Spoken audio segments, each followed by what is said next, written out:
India बन गई है पाकिस्तान, पाकिस्तान बन गई है इंडिया, ठीक है ना। तोड़ा है आरसीबी का घमंड, आरसीबी के रिकॉर्ड टूट रहे हैं यहाँ पे, लेकिन सारे रिकॉर्ड छोड़ो भाईजान, 3 साल की स्ट्रीक टूट गई है, घर पे टेस्ट मैच जीत गए फाइनली, ऐसी की तैसी तुम्हारी बैन का स्टोक्स मैं बताऊं तुम्हें अभी, ठीक है ना। तुम्हारे बेसबॉल की तो मजाक लगा के रखा हुआ है यहाँ पे, यानी मैच आते हैं 300-300 रन मारते हैं, पेल के चले जाते हैं, फिर इनके फैंस जो है वो निकल के आते हैं कि भाई हार जाते हो, तुमसे खेलनी नहीं चाहिए। हालांकि हम अभी वर्ल्ड टेस्ट चैंपियनशिप की साइकिल में सबसे नीचे पड़े हुए, लेकिन ये जीत की खुशी इतनी हो रही क्योंकि यार देखो ऑब्वियसली घर पे 3 साल बाद जीतना, और पहली दफा ऐसा लग रहा था कि पाकिस्तान को होम एडवांटेज है और उसको यूटिलाइज किया जा रहा है।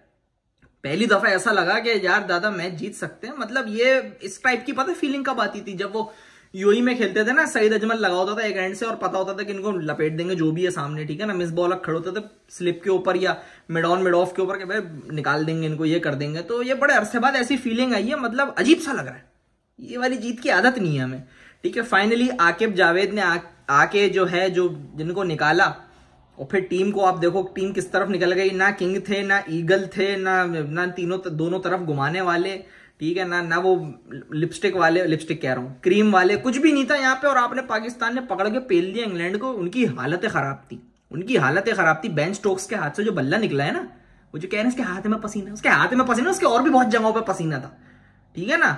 नोमान अली ये लोग टेंशन लिए हुए थे कि साजिद खान जो है इनको बजाएगा। साजिद खान कौन, जिसको बोला जा रहा है साजिद सिंस, उसको बोला जा रहा है गंजी चुड़ैल, ये देखें जरा आप ये।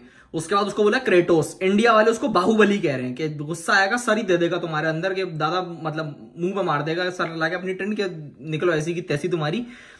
ये लोग प्लान किए हुए थे साजिद खान का। नोमान चाचा आ गए इनका आउट ऑफ सिलेबस, बॉल भी स्किड करके जो है ना एलबीडब्ल्यू मार रहे हैं, सबकी बर्बादी का जो लाइसेंस था ना नोमान अली लेकर आए हुए थे। अबे 8 विकेटें लेके गया वो, 8 विकेटें, ठीक है ना। अब जैसे कि वही बात है, अब फिर क्या बोले बंदा, अबे डोमेस्टिक के प्लेयर अलग होते हैं, मैं कैसे समझाऊं।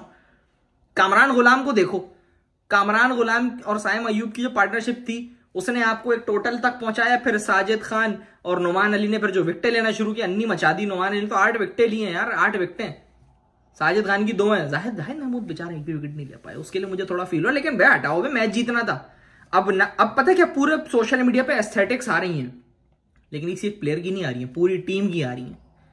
उसमें आपका साइम भी है, कामरान गुलाम, सलमान आगा, रिजवान मैं बोलना चाहूंगा, रिजवान की बैटिंग से मुझे बड़ी वो होती है, और कभी कभी जो क्रैम्प का ड्रामा होता है उससे बड़ा होता है। लेकिन मैं एक बात बोलना चाहूंगा, ज्यादा रिजवान को क्रेडिट दिया नहीं जा रहा है यहाँ पर। रिजवान की कीपिंग पिछले 3-4 सालों में बहुत बेहतरीन कीपिंग रही है। मतलब कीपिंग से हम पता है कब से परेशान है, जब से कामी भाई टीम में थे, कामरान अकमल की कीपिंग जाके देखो तो तुम अपने, हालांकि कामरान अकमल ने बहुत ज्यादा डिसमिसल्स की, मेरे ख्याल से सबसे ज्यादा डिसमिसल्स कामरान अकमल की है विकेट के पीछे से, फिर भी कैच छूट जाते थे क्रूशल टाइम के ऊपर।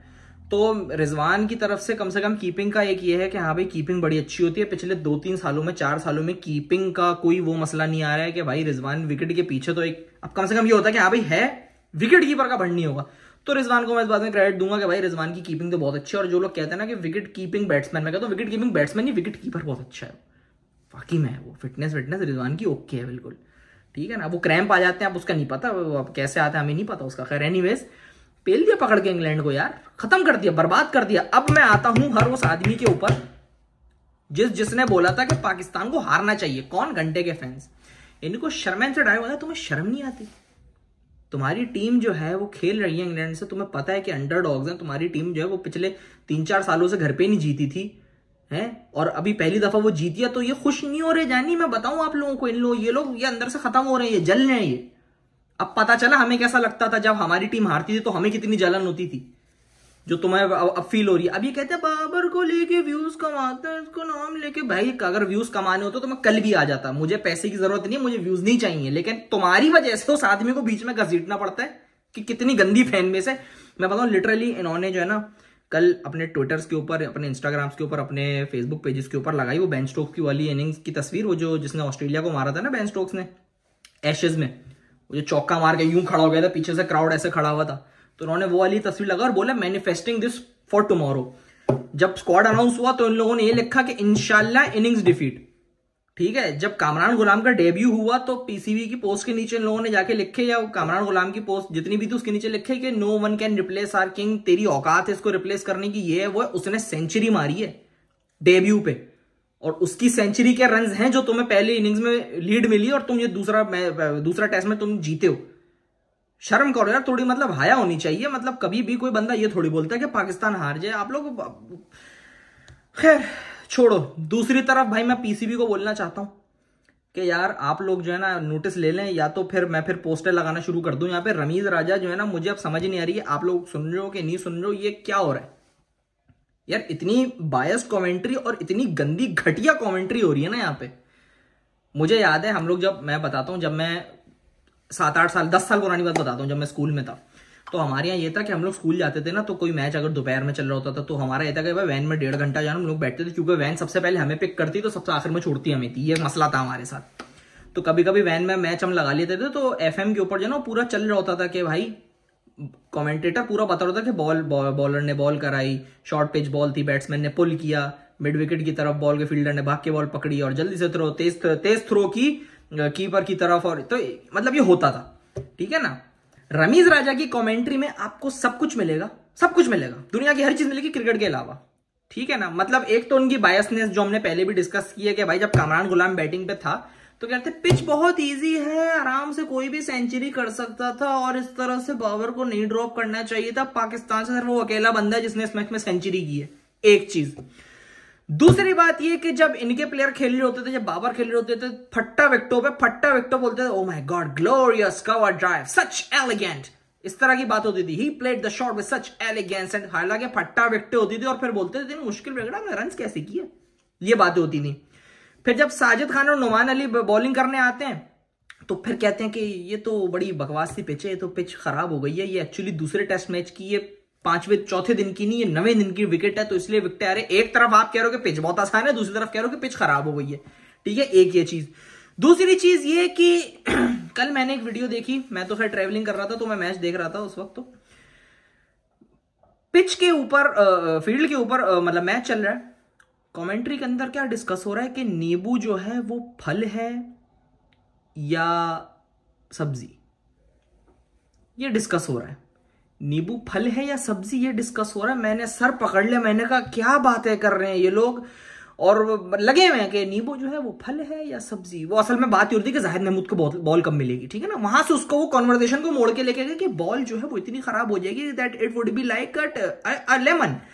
तो फिर वो कहता है नहीं लेमन जो है नहीं, तो कहता है तो क्या लेमन जो है वो फ्रूट है या फिर लेमन जो है वो वेजिटेबल है। फिर इस पर डिस्कशन हो रही है। उसके बाद कहते हैं क्या टोमेटो कह सकते हैं, टोमेटो। फिर उरुल मुमताज ने कहा कि मैच देख ले, मैच भी चल रहा है, ठीक है ना, आप लोग कॉन्वर्सेशन से हट रहे हैं। मुझे नहीं समझ आ रही इनकी भाई। टोपी लगा लेते हैं, मैं तो बताऊं मुझे बिल्कुल वो कैप लगा के बैठे हुए थे, स्केयर करो लग रहे थे, बिल्कुल मैं बोलना नहीं चाहता, स्केयर करो नहीं बल्कि वो झाड़ू पे चौड़ैल उड़ती है ना करती हुई, मैं बता रहा हूं मेरी हट रही है। अब कमेंट्री सुननी है भाई, बताओ मैच में क्या चल रहा है, पिच पे क्या चल रहा है, बॉलर क्या करना चाह रहा है। रिकी पॉन्टिंग की कमेंट्री सुनी है आप लोगों ने कभी? रिकी पॉन्टिंग का एनालिसिस हो गया, जस्टिन लैंगर की कमेंट्री कभी सुनी है? सुन के देखिएगा, कभी वो करें। शेन वॉटसन की सुनिए, कभी सुनना, पता चलेगा क्या चीज है वो लोग। तो क्रिकेट बताओ भाई, पिच पे क्या चल रहा है, आप अपनी तफरीयों में लगे हुए हो, ठीक है भाई चलाओ। अब आपका अच्छा, उसके ऊपर से ये कह रहे थे कि बाबर आजम को निकालिए, तो वो Babar Azam is the only saleable commodity. मैं बताऊं कमोडिटी सेलेबल वो होती है जिसके हाथ में जीत होती है। अभी आप देखो कितना सोशल मीडिया पे सुबह से लोग पागल हुए हैं। मैंने तो खैर सुबह का सेशन देखा ही नहीं था, असल में हुआ ही मैंने क्योंकि 3 घंटे पीछे हूं। मैं अपने हिसाब से 9 बजे उठा, 9 बजे उठ के मैंने फोन देखा, तो फोन देख के मेरा हुआ कि यार मैच कहाँ है, मैच क्यों नहीं आ रहा। वो पता चला मैच जीत गए। मुझे लगा कोई पुराना मैच चल रहा है, मैंने देखा भाई नुमान अली की 8 विकेट, साजिद खान की 2, पाकिस्तान जीत गया, इंग्लैंड पैक हो गई। मैंने वो मीम देखी ना, वो लड़का उठता है फोन देखता है, सोते के साथ ही उठता है, फिर वो सजदा करता है, मेरे मुंह से अल्हम्दुलिल्लाह के नारे निकले। मैंने कहा पेल दिया पकड़ के, कम से कम जीते तो 3 साल बाद। आप लोग यहाँ पे सेलेबल कमोडिटी, भाई जीतोगे तो ऑटोमेटिकली ब्रांड आने लग जाएंगे, यहाँ पे जीतते हैं। सेलेबल कमोडिटी, ये बोलो कॉन्ट्रैक्ट किए हुए थे ब्रांड्स के साथ, तो वो भी एक्सपायर होने वाले, तो बस लगाने के अगला टेन्योर लगो कि 1 साल के कॉन्ट्रैक्ट तो मिले, लेवल ही और है। पता नहीं है कि हमें ब्रांड्स के साथ कॉन्ट्रैक्ट किस तरह से होते हैं, पढ़ाई लिखाई की हुए बिजनेस का स्टूडेंट हूं मैं। खैर छोड़ो इनको। तो एनीवेज अब ये एक ये चीज है रमीज राजा की, इनको देखनी पड़ेगी। बाकी दूसरी तरफ अगर आप जाओ अब इंडिया के ऊपर, तो मैं अब इंडिया का क्या बोलूं। देखो इंडिया का ये है कि जानिए, अब मैं इंडियन लोगों से बोलना चाहता हूं, तुम ही लोग कह रहे थे कि हमें मजा नहीं आ रहा, तुम ही लोग कहते थे ना कि हम तो जीतते रहते हैं, अब मजा नहीं आता, ये नहीं होता। कैसा मजा दिया इन लोगों ने पकड़ के, 46 पे ऑल आउट हो गए जानी। और बोलो, तोड़ा है आरसीबी का घमंड, आरसीबी का घमंड तोड़ा इन लोगों ने पकड़ के। 46 पे ऑल आउट हो गए, तुम्हारी रोंदियां चीखें निकलेंगी तुम लोगों की। मैं कहता तो हूं कि तुम्हारी टीम जीतती अच्छा करते, शुगर मनाओ। तुम लोग नशुकरापन कर रहे थे लास्ट टाइम, बहुत लोग तो कह रहे थे मजा नहीं आता, बोरिंग हो गया, हम तो जीतते रहते हैं। अबे जीत रहा है, शुक्र कर जीत रहा है। जीत की वैल्यू हमसे पूछ, 3 साल बाद जीते हैं घर पे, तुझे क्या पता। छोड़ दे, खैर एनीवेज। अब बात यह है कि जो साजिद खान का क्रेडिट ले रहे हैं, नुमान अली का क्रेडिट ले रहे हैं, कामरान गुलाम का क्रेडिट ले रहे हैं कि ये तो हमारे लगाए हुए पौधे हैं, आपके ही टेन्योर में, आपकी कैप्टनसी में, आपकी चेयरमैनशिप के अंदर ये ड्रॉप हुए हैं सारे। कामरान गुलाम तो 3 साल पहले डोमेस्टिक का, 3 साल या 4 साल पहले डोमेस्टिक का टॉप करके बैठा था, वो तब भी उसका डेब्यू नहीं हुआ। तो सारी बल्लियां आप पे घूमती हैं कि आपने की है, आप बताओ, या वो कर रहे हैं ना, आप क्रेडिट नहीं लो, और कोई क्रेडिट आपको दे भी नहीं रहा, ठीक है ना, टू बी ऑनेस्ट। फिर अगेन सलमान आगा की तरफ से जो 50 है, क्रूशल 50 थी। रिजवान के रन, मैं चाहता था रिजवान 50-50 करे यार, मैं चाह रहा था, खैर, लेकिन रिजवान कीपिंग बहुत अच्छी है। मैं अगेन रिजवान को क्रेडिट दूंगा भाई। कीपर का मसला जो है ना, रिजवान ने पिछले 3-4 सालों में कम से कम कीपर की तरफ से शिकायत नहीं होती। वो एक आधा हो जाता है भाई, वो निक जो निकलता है वो बंदे का कान से चूक जाता है। जाहिर है यार, जब आप 50-50 ओवर फील्ड पे खड़े हो गए, एक बंदे का वो होता है। खैर, कीपिंग बहुत मुश्किल टास्क है। फील्डर तो चलो फिर भी हिलता रहता है, कीपर नहीं हिलता अपनी जगह से। तो मैं कहता हूँ कि चलो ठीक है, कोई बात नहीं। मैं कहता हूँ 98% जो है ना, 98% of the times Rizwan okay होता है। वो 2% का मार्जिन निकालते देना चाहिए। तो खैर, ये लोग कर दी रिजवान की तारीफ, ये लो और बोलो, लोग कहते थे करता क्यों नहीं, ये लो ये भी कर दी। ठीक है ना। तो खैर, इंडिया को छोड़ दो। इंडिया का तो अभी खैर विराट कोहली 70 पे आउट हो गए मैच के आखिरी बॉल के ऊपर। और इंडिया के लगे पड़े हैं, इंडिया का काम हो गया। अब मैं असल में इंडिया का फॉलो भी नहीं कर रहा, क्योंकि मैं अपने पास इतना इन्वेस्टेड था। भाई जाहिर है, जीतोगे 3 साल बाद तो बंदा दुनिया सारी छोड़ के ये देखेगा ना, क्या ये दादा ये है ये। और मारा भी इंग्लैंड को। अब मजा आएगा फाइनल मैच के अंदर के फाइनल में क्या होता है, क्योंकि रोड तो वहां भी मिलेगी। मैं ख्याल पिंडी में मैच है, रोड तो वहां भी मिलेगी, वहां देखना है क्या होता है वहां। ये अब तो हो गया, सीरीज बराबर हो गई, ये बहुत है। अब पता चलेगा कि दादा आगे क्या करना है। बगैर किसी किंग के, बगैर किसी ईगल के, बगैर किसी दोनों तरफ घिलाने वाले के हम मैच जीत गए। कौन कहता, ये भी चल रही थी कि बाबर के बगैर जीत के दिखाओ। सबके मुंह पे चांटे पड़े हैं, स्पेशली रमीज राजा के। ये बहुत चिल्ला रहे थे कि बाबर के बगैर आप जीत नहीं सकते, बाबर के बगैर आप लोग ना ड्रॉप कर दिया, आप लोग जीत, अब आप लोग जीत को तरसोगे। अबे हम जीत को वैसी तरह से रहते, जीत को ड्रॉप करके जीत गए। अब बोलो अब क्या करना है, अब तो रिजवान भी अगले कैप्टन बन रहे हैं। मैं देख रहा हूँ बड़ी खतरनाक एनर्जी से आ रहे हैं रिजवान। बड़े अरसे बाद पूरी फील्ड में दिखाए कि भाई पूरी टीम जो है ना चढ़ के आ रही है, सामने से शोर भी मच रहे हैं, आवाजें भी निकल रही हैं। ये चीज हम मिस कर रहे थे। इसको कहते हैं टेस्ट क्रिकेट के भाई, सामने में प्रेशर डालो, मतलब मजाक लगा रखा है। तो खैर, एक अच्छी चीज देखने को मिली और होपफुली इसको आगे कैरी करेंगे। बाकी इंडिया का यही है कि जानी, इंडिया के लगे हैं, उनको छोड़ दो। और मैं बता रहा हूं उन लोगों को, मैं फिर से कह रहा हूं, जानी संभल जाओ। ये पाकिस्तान को बद्दुआएं देना बंद करो कि तुम्हारा प्लेयर नहीं खेल रहा। नहीं तो ये मास्क देख के ना, ये मास्क पहन के देख रहे हो, ये पहन के चमाटे कराऊंगा। क्योंकि सीन ये है, फिर मैं तुम लोगों को ऐसी अगर कराऊंगा ना, तो फिर तुम लोग मेरी वीडियो बना के सोशल मीडिया पे लगा दोगे। ये मैं बता रहा हूँ, ये मास्क अगर मैंने पहन लिया ना एक दफा, फिर मैं बता रहा हूँ, फिर मैं बन जाऊंगा बैटमैन बन जाऊंगा। बड़ा बता रहा हूँ, बच के रहना फिर मुझसे।